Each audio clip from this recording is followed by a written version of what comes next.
Out on the searing plains of the Llano Estacado, the wind doesn't just whisper. It scours away your name, your past, and every last hope you might have carried with you. For Josephine Holloway, a woman who had already lost everything a soul could lose, that silence was a bitter comfort. She'd come to this harsh land, seeking an ending, a place where her grief could finally bake to dust under the relentless Texas sun.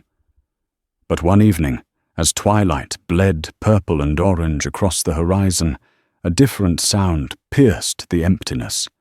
Not the howl of the wind, but the terrified scream of a child. And the choice she made in that moment would not bring her the end she sought, but a beginning she could never have imagined. The land was a formidable adversary. It offered no comfort, only the stark reality of survival, etched in cracked earth and thorny mesquite. Josephine Holloway's cabin was a testament to her stubborn refusal to be broken entirely. Hewn from cottonwood and sealed with mud and grit, it stood alone, a solitary sentinel against the vast, unforgiving expanse of the Texas Panhandle. It had been a year since she'd buried her husband, William, and 6 months since the fever had stolen her little Daniel. The silence in the cabin was no longer just an absence of sound. It was a physical presence, a heavy blanket that smothered her in the night. Her days were a ritual of labor. She tended her small garden, the thirsty plants, a constant battle against the sun. She checked her snares, repaired the corral for her single aging horse, and cleaned the rifle her husband had insisted she learn to use.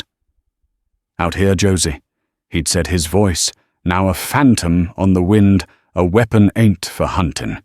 It's for arguing with a world that don't want you here." She had become a proficient arguer. The nearby town of Redemption was a 2-day ride, and she made the journey only when her supplies of flour, salt, and coffee ran critically low. The townspeople treated her with a mixture of pity and suspicion. A lone woman living out on the edge of Comanche territory, she was either mad or hiding from something terrible. They didn't know it was both.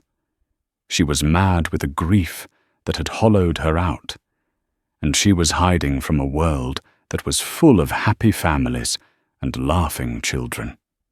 One afternoon, a man named Jedediah Cain had ridden out to her cabin. He was a man whose ambition was as wide and empty as the plains themselves. He owned the largest ranch in the county and had an appetite for land that was insatiable.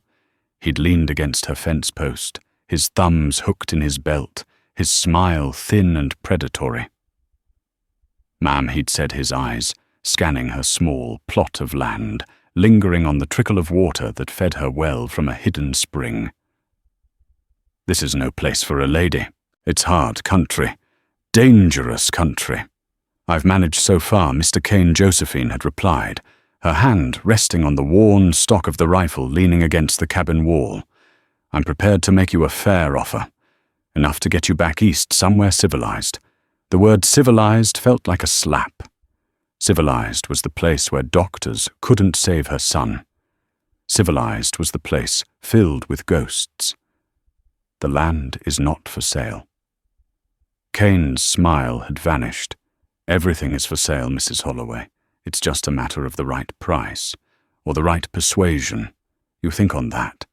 He'd mounted his horse and ridden off, leaving a trail of dust and a cold knot of dread in Josephine's stomach. He was a danger she understood, a straightforward greed she could confront. But the land held older, more enigmatic dangers. She'd heard the stories in Redemption, the Comanche. They were a whisper on the wind, a shadow on the horizon. The settlers spoke of them as ghosts, as savages, their raids sudden and brutal. Josephine had never seen them, but she felt their presence in the vastness, in the way the silence seemed to watch her. She respected the boundary. She never strayed too far from her claim, never hunted deeper into the canyons. She asked for nothing from this land but to be left alone with her ghosts. This evening the sun was setting in a blaze of glory, painting the clouds in hues of fire and blood. The air was cooling, and the first stars were beginning to prick the darkening canvas of the sky. Josephine sat on her porch, a cup of weak coffee in her hands, watching the familiar ritual of day turning to night. The loneliness was a sharp ache in her chest, a pain as constant as a heartbeat. She was thinking of Daniel, of the way he used to chase grasshoppers in the tall grass, his laughter like tiny bells. That's when she heard it. It wasn't the yip of a lone coyote or the screech of a hawk. It was a human sound, thin and high-pitched, ripped away by the wind, but unmistakable. A child's scream.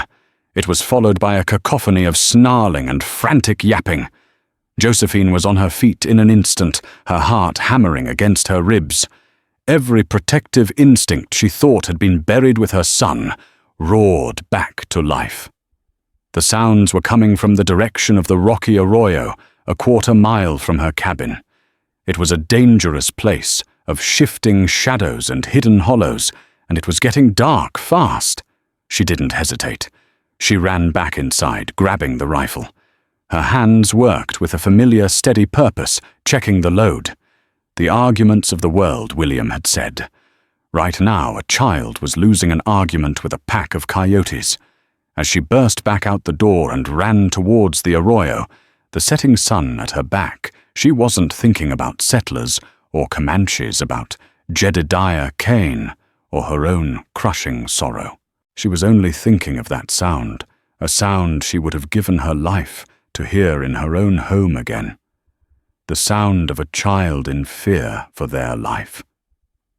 The twilight offered little light and long deceptive shadows. Josephine ran her boots, kicking up puffs of red dust, the thorny branches of greasewood bushes tearing at her skirt. The snarling grew louder, more frenzied, a chorus of feral hunger that made the hair on her arms stand on end. The child's cries had devolved into whimpers, a sound of terror and exhaustion that spurred her onward. She reached the edge of the arroyo and scrambled down the loose rock of its bank, the rifle held tight against her chest. Below in the sandy wash, the scene was a nightmare of snapping teeth and dust. A pack of at least a half-dozen coyotes, gaunt and desperate from the dry season, had cornered a small figure against a rock face. It was a child no older than 5 or 6, dressed in tanned hide and frozen in terror. A girl. Her dark hair was matted with dirt, her face streaked with tears. She held a small broken branch, a useless ward against the circling predators. One of the larger coyotes, the pack leader, lunged. The girl shrieked and swung her branch, but the animal was too fast. It snapped at her leg, and Josephine saw a flash of red bloom on the soft hide of her legging. There was no time for a warning shot. No time for thought. There was only instinct, fierce and absolute. Josephine dropped to one knee, the rifle butt settling into the familiar hollow of her shoulder. The world narrowed to the front sight, the V of the rear sight, and the grey-brown blur of the lead coyote. She centered the sight on its chest, took a breath to steady her hammering heart, and squeezed the trigger. The gunshot was a deafening crack that echoed off the canyon walls, a sound of thunder in the dying light. The lead coyote yelped a choked, surprised sound and crumpled to the ground. The rest of the pack, startled by the sudden violence and the thunderous noise, scattered. They hesitated for a moment, snarling at this new threat, their yellow eyes glowing in the gloom. Josephine worked the lever action, the slick shuck-shuck of the mechanism, a final menacing argument. She stood up to her full height, a silhouette of righteous fury against the last glow of the sunset. That was enough.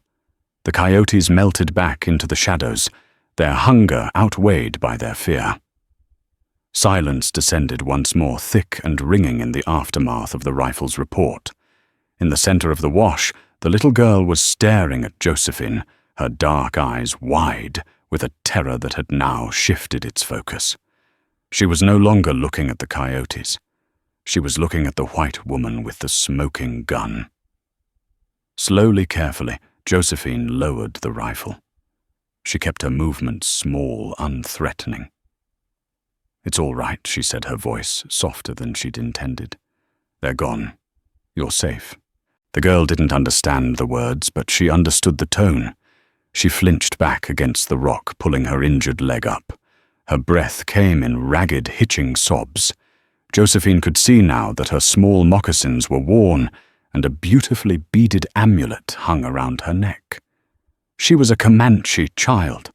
A cold wave of fear washed over Josephine, a fear far more profound than what the coyotes had inspired. This was the line she had never crossed. Every instinct for self-preservation screamed at her to turn around, to walk back to her cabin and forget this ever happened. Helping this child was inviting a world of trouble she could not possibly handle. Her people would come looking for her. What would they think, finding a white woman standing over her? And if the settlers in Redemption found out, they would call her a traitor, an Indian sympathizer, and drive her out. Or worse. She looked at the girl. The child's face was smudged with dirt, her eyes bottomless pools of fear. She looked so small, so fragile. She looked in that heartbreaking moment a little like Daniel. The conflict within Josephine was a physical torment. Her mind screamed run, but her heart, that broken and hollowed-out thing, refused to obey. She couldn't leave a child, any child, to fend for herself injured and alone in the dark. It was a betrayal of everything she had ever been, a betrayal of the memory of her own son. "I'm not going to hurt you," Josephine said again, taking a cautious step forward. She laid the rifle on the sandy ground, a clear gesture of peace. She then knelt down, making herself smaller, less of a threat. She pointed to the girl's leg, then to herself, and made a gentle walking motion toward her cabin. "Come, I can help. I have medicine, water." The girl just watched her, her small body trembling. Tears traced clean paths through the grime on her cheeks. Josephine's heart broke all over again. She knew this child had been taught to fear her face, her clothes, her very existence, just as Josephine had been taught to fear hers. But pain and fear were a universal language. Josephine slowly reached into the pocket of her apron and pulled out a small, forgotten object, a smooth, round stone Daniel had picked up from a riverbed back east. He had called it his lucky rock. She had carried it every day since he died. Without thinking, she held it out on her open palm. An offering.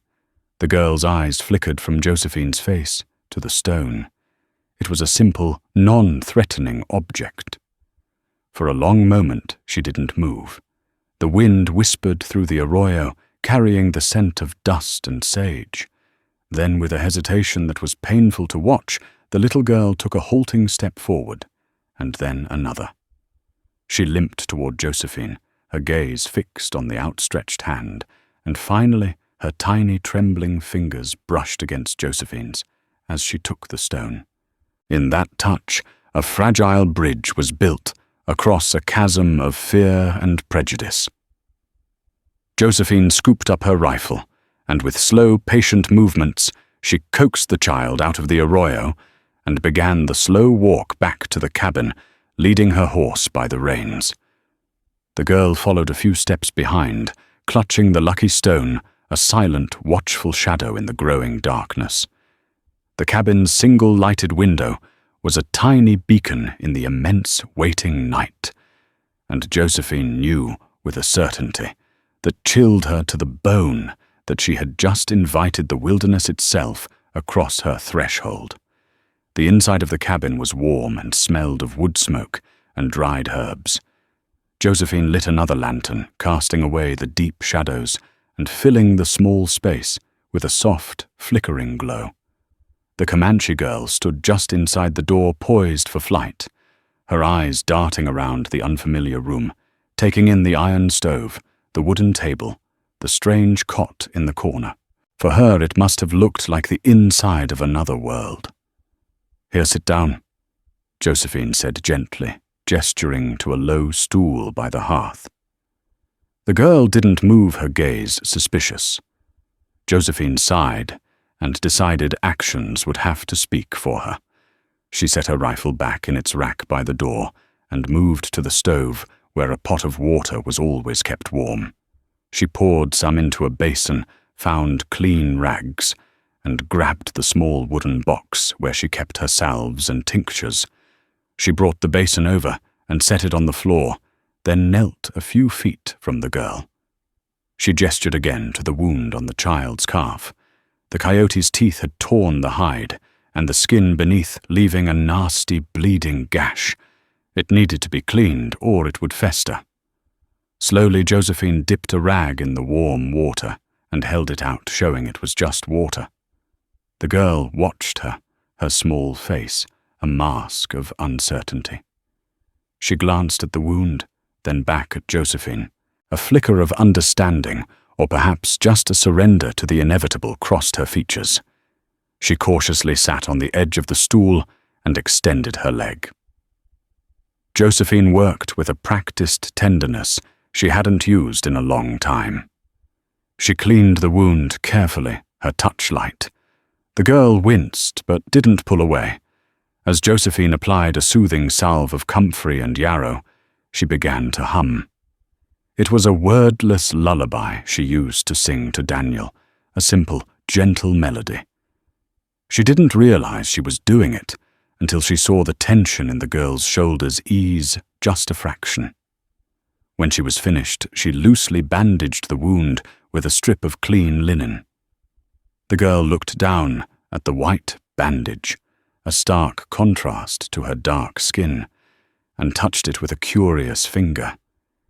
Josephine stood up and went to the pantry. She cut a thick slice of bread and spread it with the last of her blackberry jam. She brought it to the girl, along with a tin cup of water. The child stared at the offering, then took it with a hesitant hand. She took a tiny bite, her eyes widening at the sweetness. In moments, the bread was gone, and the water was drunk. A small measure of trust had been earned. For the next hour they existed in a shared, quiet space. The girl sat by the fire holding Daniel's lucky stone, her fear slowly receding into a watchful weariness. Josephine sat at the table, mending a tear in a shirt, her mind racing. What was she going to do? She couldn't keep the child here. Come morning, she would have to try and find her people to return her. The thought was terrifying. It meant venturing into territory she had always avoided, seeking out people who likely viewed her as an enemy. It was then that the knock came. It wasn't a knock so much as a heavy, authoritative slam of a fist against the wooden door. It was a sound that tolerated no refusal. The girl shot to her feet, her eyes wide with panic, and scrambled to hide behind Josephine's chair. Josephine's own heart leapt into her throat. It was too late for visitors. It wasn't Cain. His approach was never so direct. This was something else. Her hand went instinctively to the rifle, but a glance at the terrified child behind her stopped her. She couldn't greet the child's family with a gun in her hand. Taking a deep, steadying breath, she smoothed her apron and walked to the door. "Who's there?" she called out, her voice trembling slightly. There was no answer, only the creak of leather and the soft stamp of a horse outside. Steeling herself, Josephine lifted the heavy bar and pulled the door open. The night air was cold, and it swept into the cabin, making the lanterns flicker wildly. Framed in the doorway were 3 figures. They were on horseback, their forms immense and imposing against the starry sky. But it was the man in the center who held her gaze. He was tall and broad-shouldered, with a face that seemed carved from the very rock of the canyons. His black hair, streaked with a touch of gray at the temples, was tied back with a leather thong. He wore a simple buckskin shirt and leggings unadorned, except for a single eagle feather tied in his hair. His eyes, dark and piercing, scanned the inside of the cabin before they settled on her. They held no warmth, only an intensity that seemed to see right through her. This was not a warrior on the raid. This was a man of power, of authority. This was a chief. Behind him, 2 other warriors sat silently on their ponies, their faces grim, their hands resting on the rifles cradled in their laps. The chief's gaze moved past Josephine into the cabin. He saw the small figure peeking out from behind the chair. A low sound, a name escaped his lips. Noyeto. The little girl, hearing his voice, ran from her hiding place. "Papa!" She cried, her voice a mixture of relief and fear. She ran to the door, stopping just short of the imposing figure, and pointed a trembling finger at her bandaged leg. The chief dismounted in a single fluid motion. He knelt before his daughter, his large, calloused hands gently examining Josephine's handiwork. He murmured to her in the low, guttural tones of the Comanche language, his voice now filled with a deep well of tenderness that stood in stark contrast to his forbidding appearance. The girl answered him, her words tumbling out in a rush, pointing from her leg to the arroyo, and then finally to Josephine. The chief listened, his expression unreadable. When she was finished, he stood up to his full, intimidating height and turned his gaze back to Josephine. He took a step into the cabin, and the space which had always felt small seemed to shrink to the size of a matchbox. Josephine stood her ground, her hands clenched at her sides. She expected anger threats, maybe even violence. Her mind raced with justifications, pleas. The chief looked at her, his eyes searching her face. Then he looked at the clean bandage on his daughter's leg, at the empty cup on the floor, at the rifle resting peacefully in its rack. He saw not a captor, but a caregiver. He spoke, and his voice was low and resonant, like rocks tumbling in a deep river. His English was clear, but heavily accented, each word chosen with deliberation. "You fought for her." It was a statement, not a question. Josephine could only nod, unable to find her voice. "You gave her medicine. You gave her food." Again she nodded. The chief was silent for a long moment, the firelight playing across the harsh planes of his face. He seemed to be weighing her, judging her soul in the flickering light. Josephine braced herself for his verdict. "My name is Kumatsi," he said, finally. "This is my daughter Noyeto. She is the last of my blood. The Coyotes would have taken her. You stopped them." He paused, his gaze unwavering. "My wife was taken by a sickness like yours. Noyeto is all I have left." The unexpected confession struck Josephine like a physical blow. In his eyes, she saw it, the same hollowed-out grief that lived in her own. A sudden shocking kinship.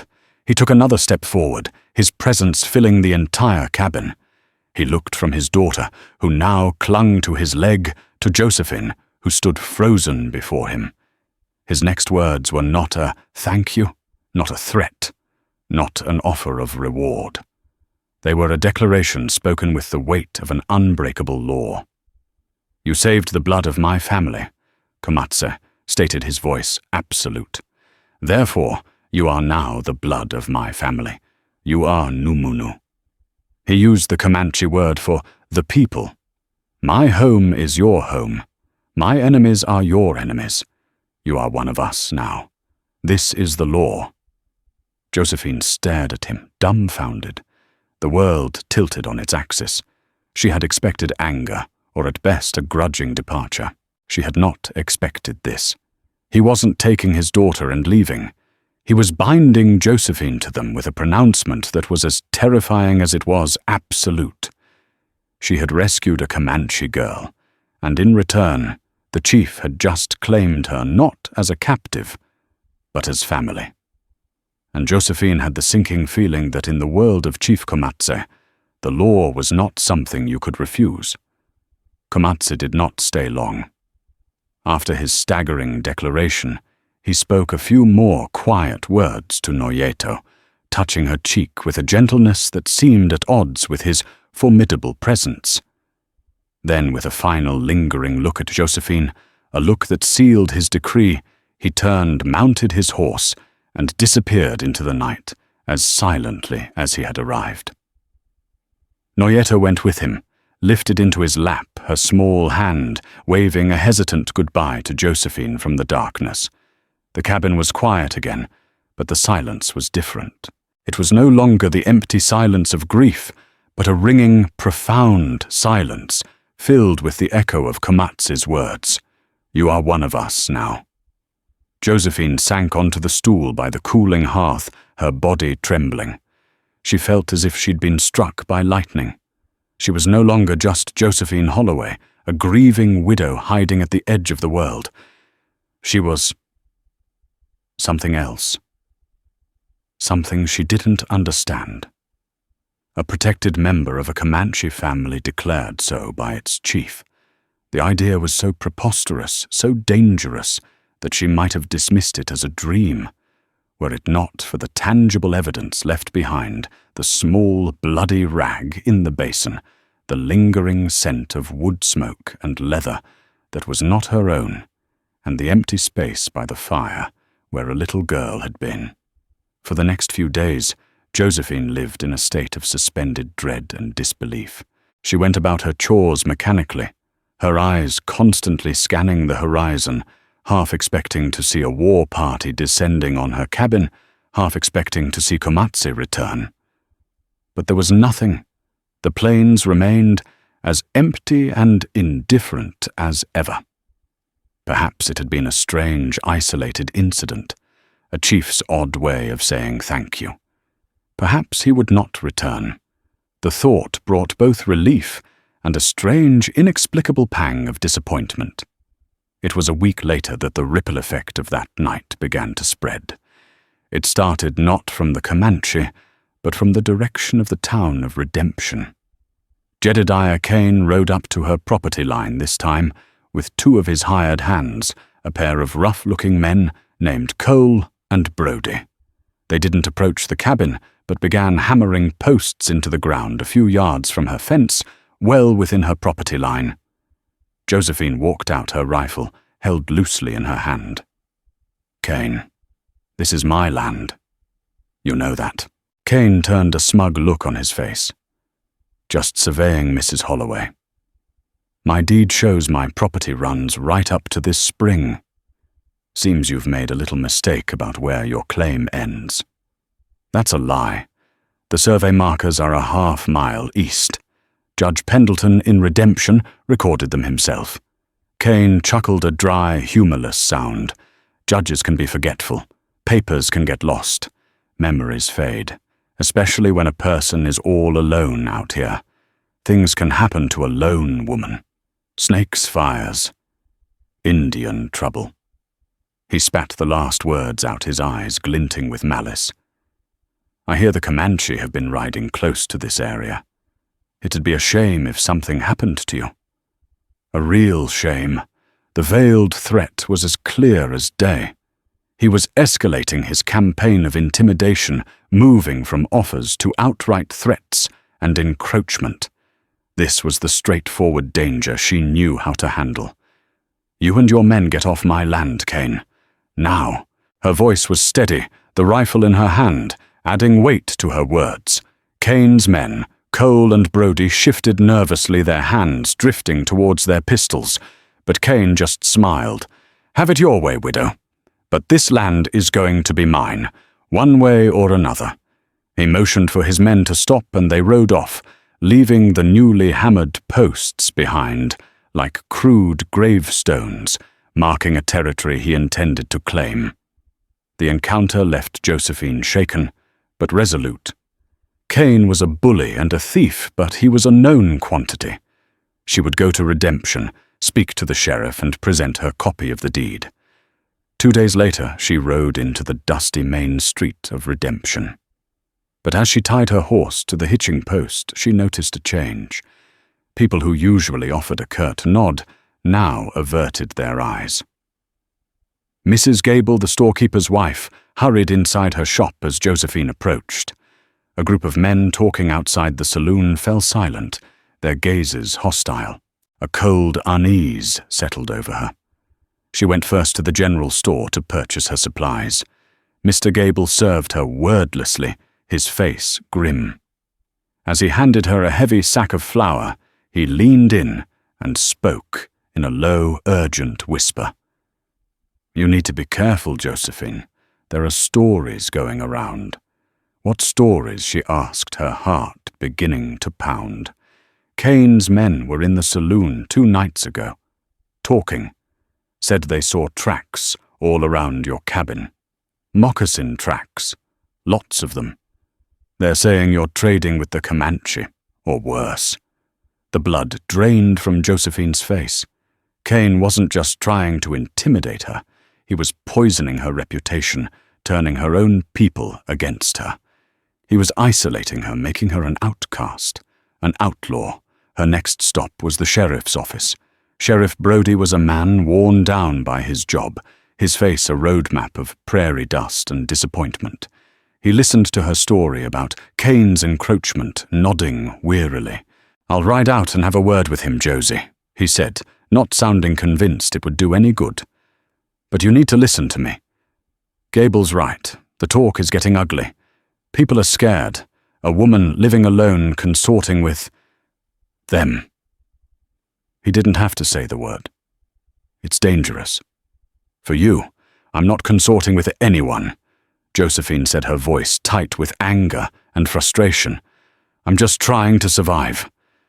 "Then sell to Cain," the sheriff urged, his voice dropping. "Take his money and go. This ain't your fight." "This is my home," she shot back. "It's all I have left." Sheriff Brody sighed and looked out the window at the unforgiving landscape. "There ain't no homes out here, Josie. Just plots of land people are willing to die for. Make sure it's worth dying for." She left the sheriff's office feeling more alone than ever. The law was a weary suggestion, and her community had already tried and convicted her based on rumors. As she loaded her supplies onto her horse, Cain himself stepped out of the saloon, a triumphant smirk on his face. He knew exactly what he was doing. He was cutting her off from the herd, making her easy prey. The ride home was long and desolate. The weight of her isolation pressed in on her. She had defied Cain, but she had lost the support of her own people. She was truly, utterly alone. When she finally saw her small cabin on the horizon, it looked more vulnerable than ever.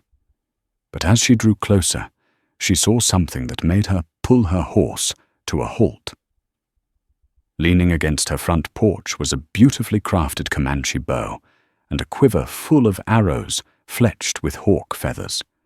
And beside them, a fresh haunch of venison neatly wrapped in clean hide. There was no one in sight. No tracks other than her own. It was a gift, a silent message. Kumatsi had somehow known she was in need. It was a provider's gift, a statement of his continued watchfulness. Josephine stared at the offering, her mind a whirlwind of emotion. Cain was trying to starve her out, to isolate her. Her own people were turning their backs on her. And the one person offering help, offering provision, was the Comanche chief she had met only once. He hadn't forgotten his declaration. He was watching over her. "My enemies are your enemies." The thought was both terrifying and, to her own astonishment, deeply comforting. She had been claimed by a family she did not know from a world she did not understand, and in her darkest moment of isolation, they had made their presence known. She was not as alone as Cain, or she herself had believed. The bow and venison were more than just a gift. They were a symbol, a statement. Josephine carried them inside her hands, trembling slightly. The bow was a masterpiece of wood and sinew, powerful and elegant. The arrows were perfectly straight, the flint heads razor-sharp. It was the equipment of a master hunter. The venison was a practical offering, a direct answer to the scarcity of the land and the isolation Cain was trying to force upon her. She roasted some of the meat that night, the savory smell filling her small cabin. It was the most she had eaten in weeks, and it felt like more than just sustenance for her body. It was sustenance for her flagging spirit. But with every bite she was acutely aware of what she was doing. She was accepting their help. She was cementing the bizarre unspoken alliance that Kumatsi had declared. The following days were a strange new reality. She felt watched, but not in the menacing way she felt under Cain's gaze. This was a protective presence, a feeling on the edge of her senses. Sometimes, in the early morning, she would find a brace of rabbits left on her doorstep. Once it was a bundle of hardy roots and wild herbs she didn't recognize, but which, when boiled into a tea, eased the ache in her bones. These were not random acts of kindness. They were a language. They said, "We are here. We are watching. You are provided for." Josephine found herself looking for signs for the faintest trace of a footprint or a displaced stone. She never saw anything. They moved like the wind, their presence felt, but unseen. In turn, she began to speak her own language of gifts. After she baked bread, she would leave a loaf on a flat rock 100 yards from her cabin. When she harvested the last of her tough-skinned squash, she left 2 of the largest ones in the same spot. The next morning they would be gone. In their place might be a beautifully tanned hide, soft and supple, perfect for mending her worn boots. It was a silent, careful conversation, a trade of respect between 2 worlds that were supposed to be at war. This fragile peace, however, only served to fuel Cain's rage.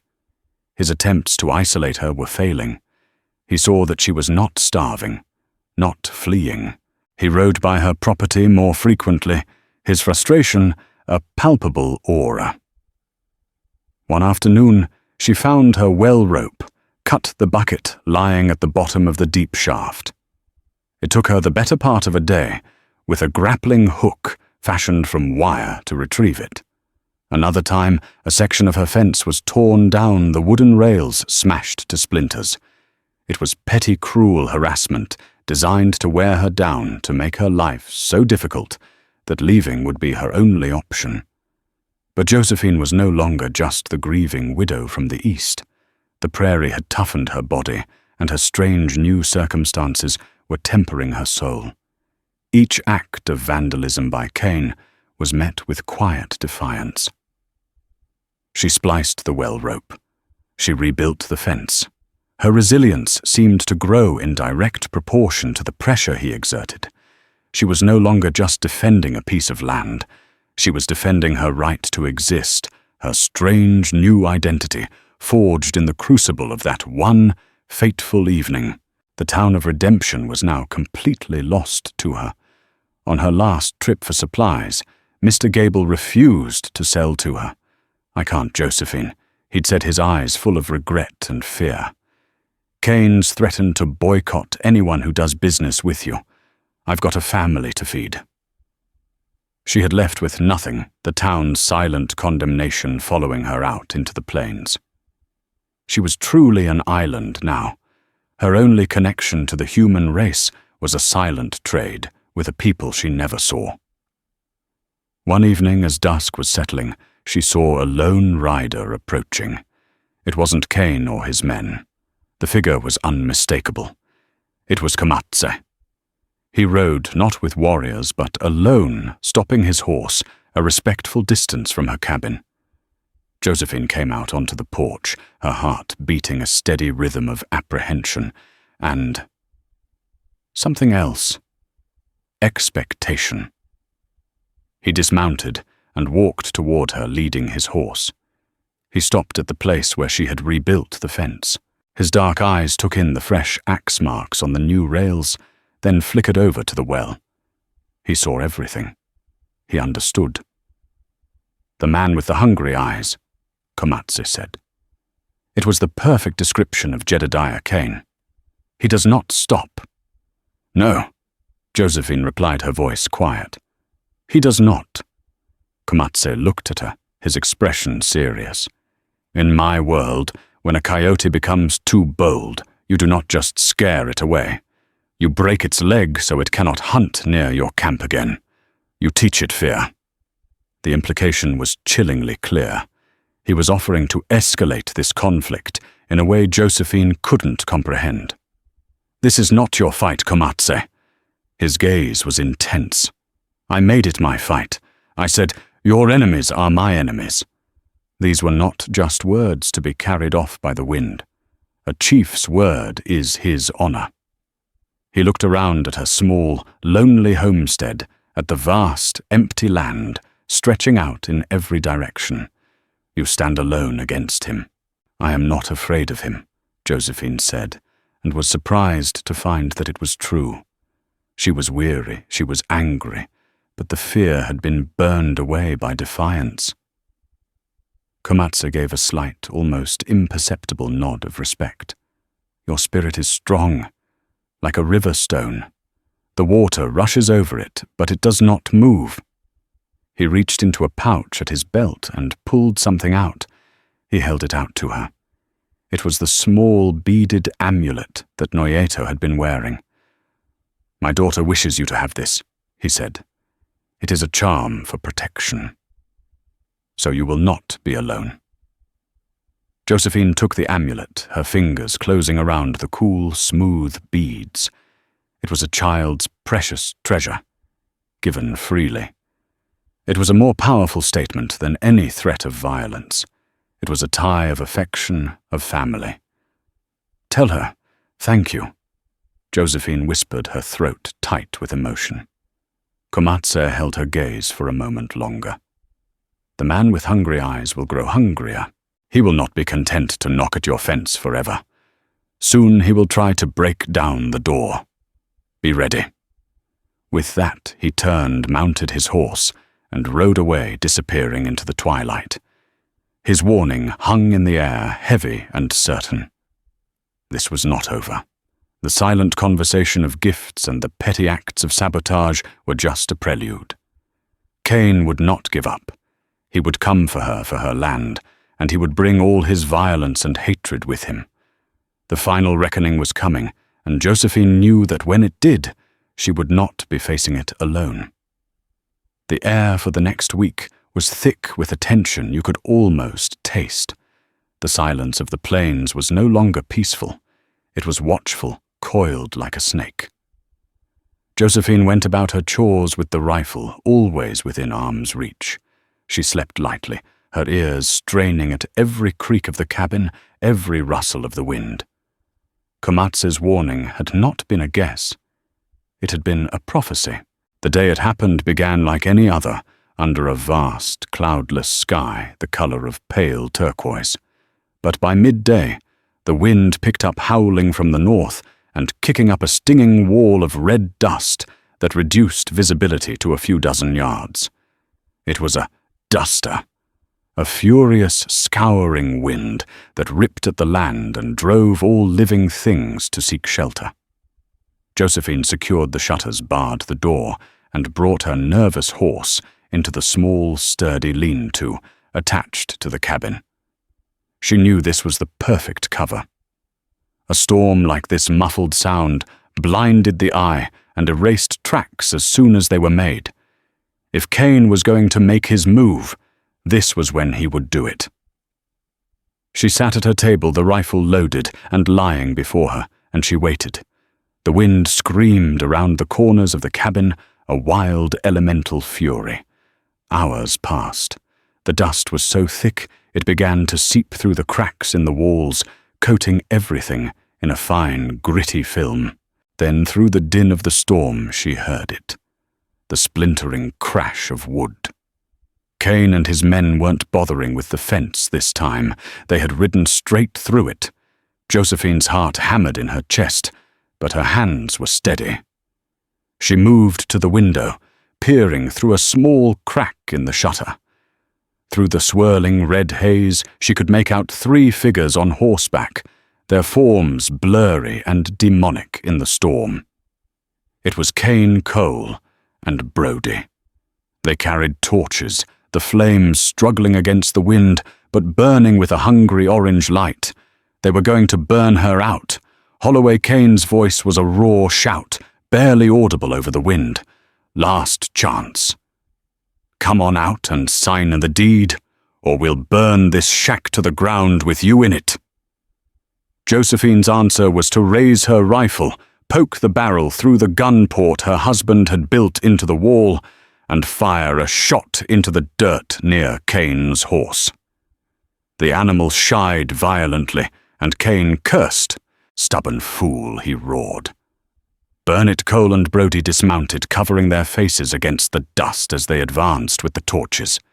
They were heading for the lean-to, intending to set the driest part of the structure ablaze first, to kill her horse to trap her. Josephine shifted her aim, but the swirling dust made a clean shot impossible. She could see them only in fleeting glimpses. Panic began to prick at the edges of her resolve. She was one woman trapped in a wooden box against 3 armed men bent on murder.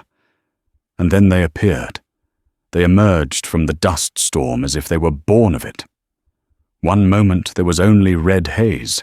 The next, a dozen Comanche warriors were there, silent and terrifying. They were on foot, having left their horses hidden, and they moved with a predatory grace that the wind itself could not match. They were armed with bows, lances, and rifles. At their head, a figure materialized that made Cain Cole and Brody freeze in their tracks. It was Kumatsi. He wasn't wearing the simple buckskins of their last meeting. His face was streaked with black and red paint, the lines stark and brutal. He carried a rifle in one hand and a wickedly sharp tomahawk in the other. He looked like a spirit of vengeance summoned from the angry earth. Cole dropped his torch and fumbled for his pistol, his face a mask of disbelief and terror. Where in God's name did they come from? He stammered. He never got his gun clear. An arrow, fletched with hawk feathers, hissed through the wind and buried itself in his shoulder. He screamed and went down. Brody, seeing his partner fall, panicked. He turned to run back to his horse, but 2 warriors seemed to rise from the ground in his path. He didn't even have time to cry out. Now it was just Cain.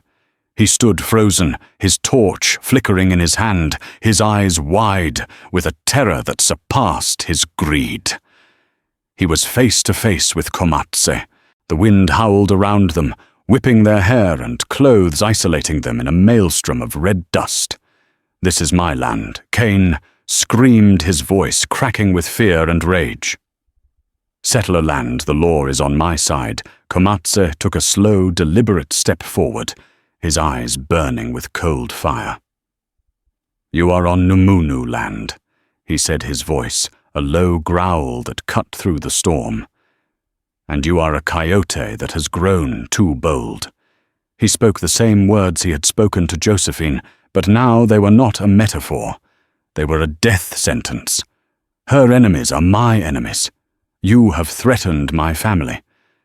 Cain, in a final desperate act of defiance, raised his pistol, but he was a rancher, not a gunfighter.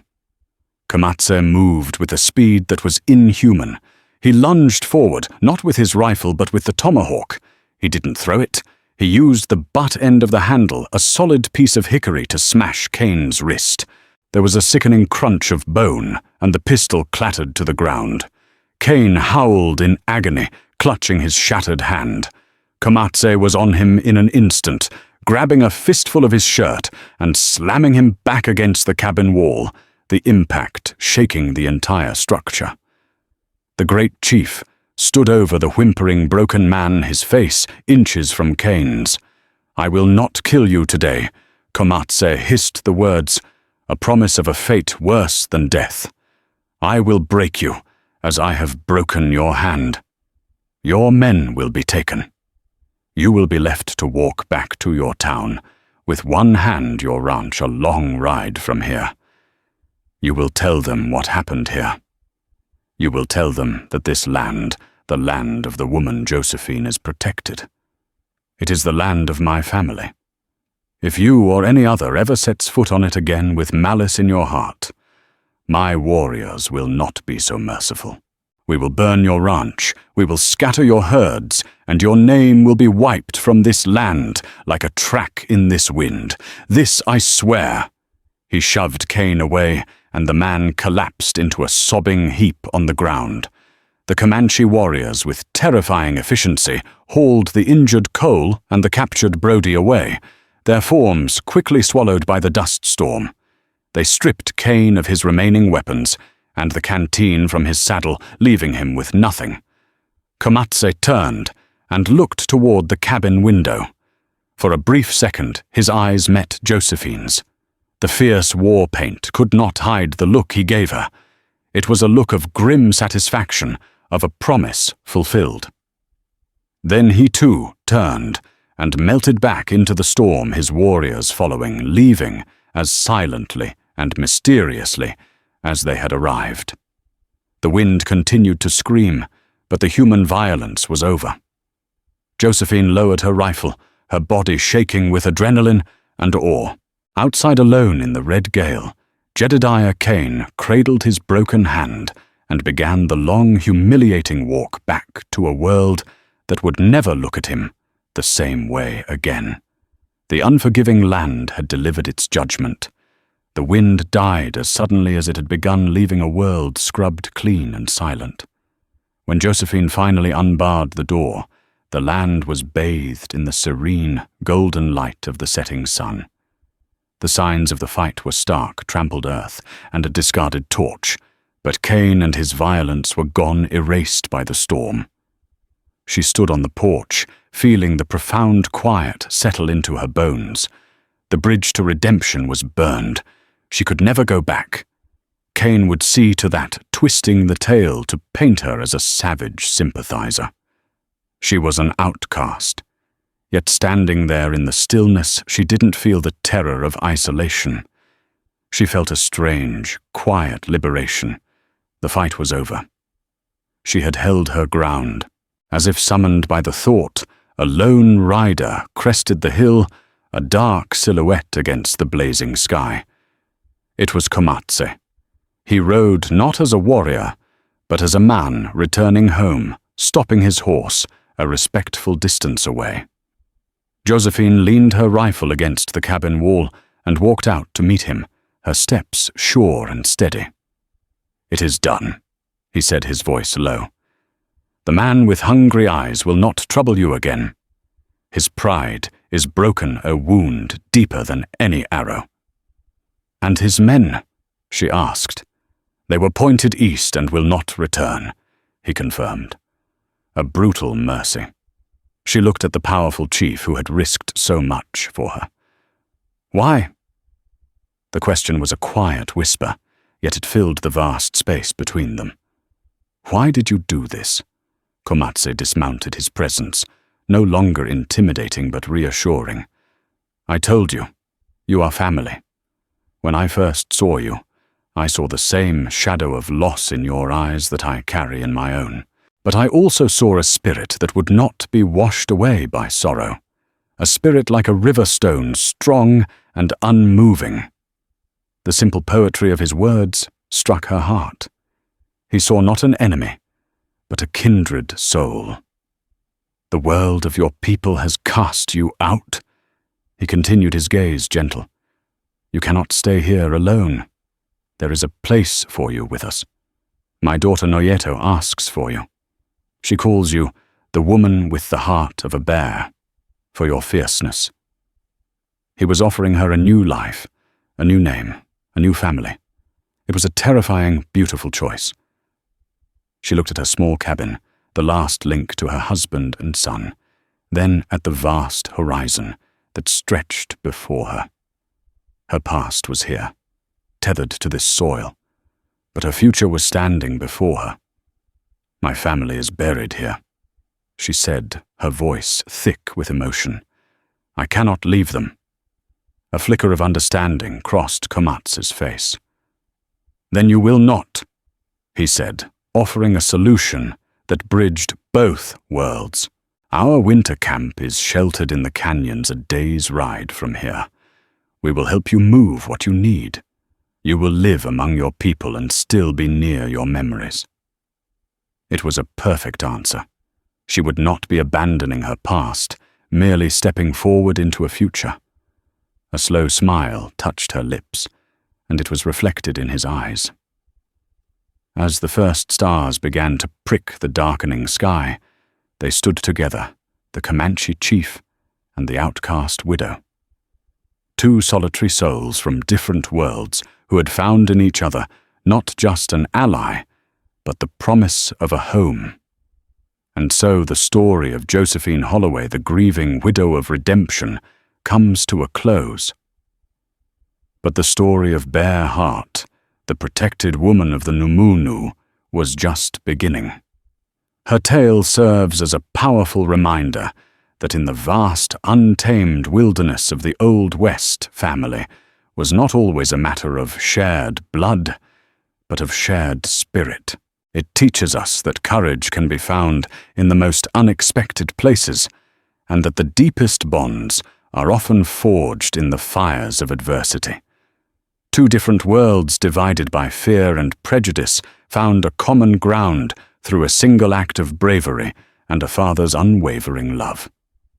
Thank you for joining us on this journey into the heart of the American West. If this story of courage loss and the creation of an unlikely family resonated with you, please take a moment to hit the like button and share it with others who appreciate tales of the frontier. Don't forget to subscribe to our channel and ring the notification bell so you won't miss our next story. We value your support more than you know. Until next time, may you find your own strength in unexpected places.